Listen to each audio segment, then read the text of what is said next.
Histoire le crapaud à nouveau. Quelques années se passèrent de cette manière paisible sans qu'aucun événement remarquable ne se produise. Ourson et Violette grandissent tous deux rapidement. Agnella ne pensait plus aux rêves effrayants de Violette. Sa vigilance s'était grandement relâchée et elle la laissait souvent se promener seule ou sous la garde d'Ourson. Ourson avait maintenant 15 ans. Il était grand et fort. Personne ne pouvait dire s'il était beau ou simple car ses longs cheveux noirs couvraient entièrement son corps et son visage. Il était bon, généreux et aimant, toujours prêt à rendre service, toujours content et joyeux. Depuis le jour où il avait retrouvé Violette dans le bois, sa mélancolie avait disparu.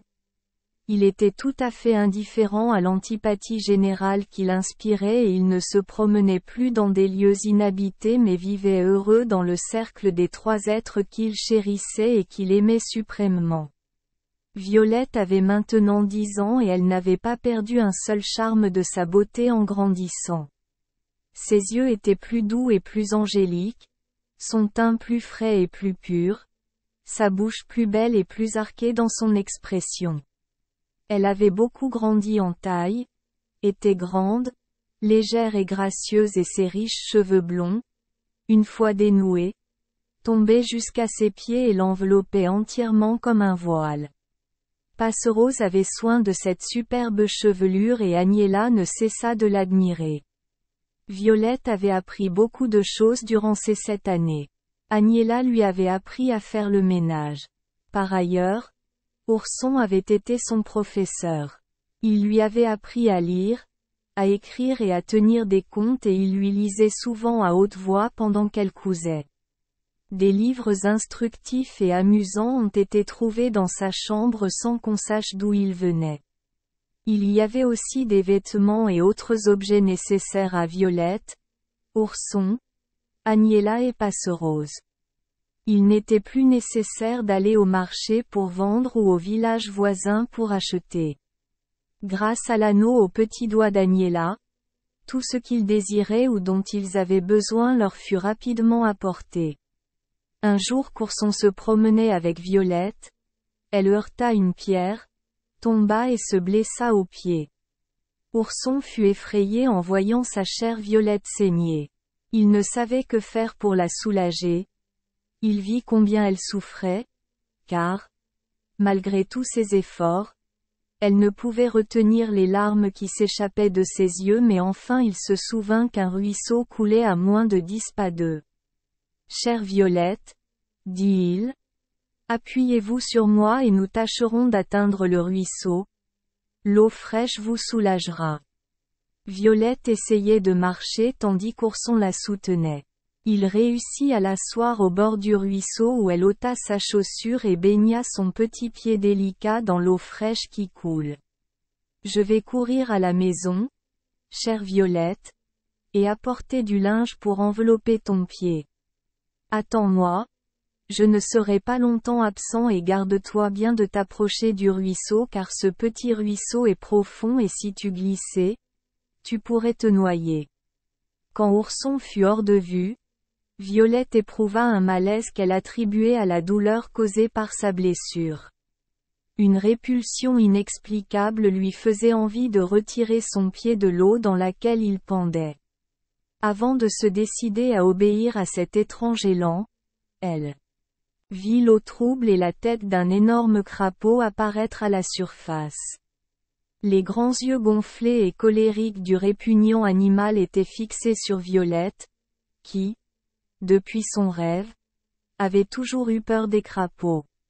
L'apparition de cette hideuse créature, son corps monstrueux gonflé et son regard menaçant, la glaçait d'une telle horreur qu'elle ne pouvait ni bouger ni crier. « Ah! Ah! Tu es enfin dans mon domaine, petit imbécile !» dit le crapaud.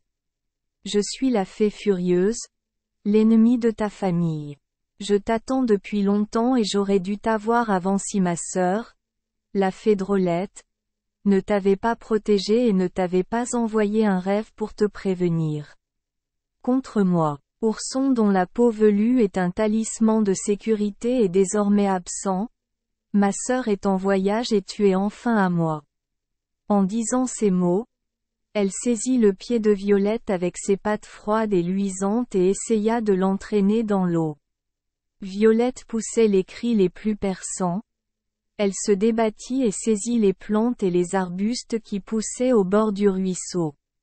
Le premier, hélas, céda, et Violette, désespérée, s'empara des autres.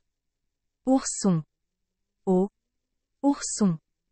Au secours! Au secours! Cher ourson! Sauve-moi! Sauve ta pauvre Violette! Je péris! Sauve-moi! Au secours! Au secours! La fée furieuse, sous la forme d'un crapaud, était sur le point de l'enlever. Le dernier buisson avait cédé et le dernier cri de Violette était étouffé.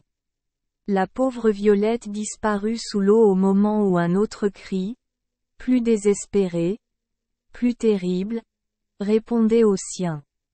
Mais hélas, ses cheveux seuls apparurent au-dessus de l'eau quand Ourson arriva sur place, essoufflé et haletant de terreur.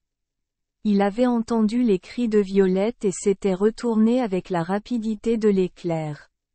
Sans un instant d'hésitation, il se jeta à l'eau et saisit Violette par ses longs cheveux mais il sentit aussitôt qu'il s'enfonçait avec elle. La fée furieuse les entraînait au fond du ruisseau. Il savait qu'il était en train de couler mais il n'a pas perdu son sang-froid. Au lieu de lâcher Violette, il lui saisit les deux bras et invoqua la fée Drôlette. Lorsqu'ils atteignirent le fond, il donna un vigoureux coup de talon qui le fit remonter à la surface. Tenant solidement Violette d'un bras, il nagea vigoureusement de l'autre et, grâce à une force surnaturelle, il atteignit le rivage où il déposa Violette inconsciente. Ses yeux étaient fermés, ses dents serrées et la pâleur de la mort apparaissaient sur son visage. Ourson se jeta à genoux à ses côtés en pleurant amèrement. Le brave ourson, qu'aucun danger ne pouvait intimider, aucune privation, aucune souffrance ne pouvait maîtriser, pleurait maintenant comme un enfant. Sa douce sœur, si bien aimée, son seul ami, sa consolation, son bonheur était là, immobile, sans vie. La force et le courage d'Ourson l'avaient abandonné et il s'effondrait sans connaissance aux côtés de sa bien-aimée Violette. À ce moment, une alouette s'envola rapidement, s'approcha de Violette et d'Ourson, donna un coup de son petit bec à Ourson et un autre à Violette et disparut. Ourson n'était pas le seul à répondre aux cris de Violette. Passerose les avait entendus, puis le cri plus terrible d'Ourson qui leur succéda. Elle courut à la maison pour avertir Agnella et tous deux coururent rapidement vers le ruisseau d'où semblaient provenir les appels au secours. En s'approchant, ils virent, avec surprise et alarme que Violette et Ourson gisaient à terre, inconscients. Passerose posa la main sur le cœur de Violette et le sentit battre encore. Agnella s'aperçut au même instant qu'Ourson vivait encore. Elle ordonna à Passerose de ramener Violette chez elle, de la déshabiller et de la mettre au lit pendant qu'elle s'efforçait de redonner conscience à Ourson avec des sels et autres réparateurs avant de le conduire à la ferme.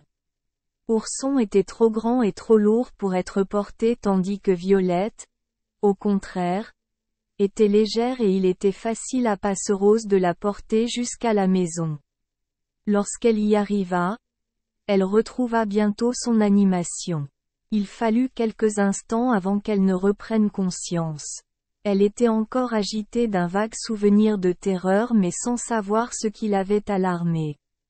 Pendant ce temps, les tendres soins d'Agnella avaient redonné vie à Ourson. Il ouvrit les yeux, regarda tendrement sa mère et se jeta en pleurant à son cou. « Mère, chère mère !» s'écria-t-il, « ma Violette, ma sœur bien-aimée, a péri. Laissez-moi mourir avec elle. » Soyez calme, mon fils, répondit Agnella. Violette est toujours en vie. Passerose l'a portée jusqu'à la maison et lui accordera toute l'attention dont elle a besoin. Ourson parut revivre en entendant ces paroles. Il se leva et voulut courir à la ferme, mais sa seconde pensée fut de la considération pour sa mère et il réprima son impatience en fonction de ses pas. En chemin vers la ferme, il raconta à sa mère tout ce qu'il savait des événements qui avaient failli coûter la vie à Violette et à lui. Il ajouta que la bave sortie de la bouche de la fée furieuse lui avait laissé une étrange matité dans la tête. Agnella lui raconta alors comment Passerose et elle les avaient trouvés étendus, inconscients, au bord du ruisseau. Ils arrivèrent bientôt à la ferme, et Ourson, encore dégoulinant, se précipita devant Violette. En le voyant, Violette se souvint de tout et se précipita vers lui. Elle l'entoura de ses bras et pleura sur son sein. Ourson pleurait aussi et Agnella et Passerose étaient toutes deux en larmes. Ce fut un concert d'émotions, de quoi attendrir tous les cœurs. Passerose y mit fin en s'écriant « Ne dirait-on pas point, que nous étions les plus malheureux de l'univers. Regardez notre pauvre ourson, mouillé comme un roseau, se baignant dans ses propres larmes et dans celles de Violette. Courage, les enfants, courage et bonheur. Voyez, nous sommes tous vivants, grâce à Ourson. Oh oui, interrompit Violette. Merci à Ourson, à mon cher, à mon bien-aimé Ourson. Comment lui rendrai-je jamais tout ce que je lui dois? Comment lui témoignerai-je jamais ma profonde gratitude, ma tendre affection? En m'aimant toujours comme tu l'aimes maintenant, ma chère Violette, ma sœur. Ah! S'il a bien été en mon pouvoir de te rendre quelques petits services, n'as-tu pas changé toute mon existence? Ne m'as-tu pas rendu gai et heureux? Moi qui étais si misérable et si misérable auparavant? N'êtes-vous pas chaque jour et chaque heure du jour la consolation et le bonheur de ma vie et de celle de mon excellente mère? Violette pleurait encore et elle ne répondit qu'en serrant plus tendrement contre son cœur son ourson, son frère adoptif. Cher fils, dit sa mère, tu es tout mouillé. Va te changer. Violette a besoin de quelques heures de repos. Nous nous reverrons au dîner.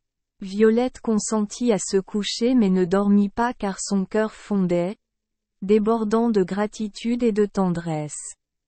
Elle cherchait en vain un moyen de récompenser le dévouement d'Ourson.